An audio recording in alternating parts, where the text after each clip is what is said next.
30 second में 30 लाख कमाने के लिए हमारी वीडियो को ज़रूर देखें और हमारे चैनल को सब्सक्राइब करें। बिस्मिल्लाहिर्रहमानिर्रहीम। पैब्लो पिकासो एक बहुत अच्छा स्पेन का एक पेंटर गुजरा है। एक दिन न्यूयॉर्क एक पार्टी में उसकी एक फैन लड़की उसके पास आई और उसे कहने लगी कि मुझे एक पेंटिंग बना के दें।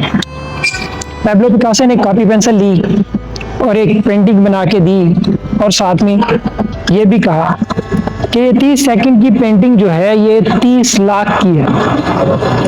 वो लड़की बड़ी खुश हुई, उसे लेके चली गई। अगले दिन वो उसे लेके एक दुकानदार के पास जाती है, उसे कहती है कि ये पेंटिंग मैंने सेल करनी है। तो उसने कहा कि मैं इसके आपको 30 लाख दे सकता हूँ।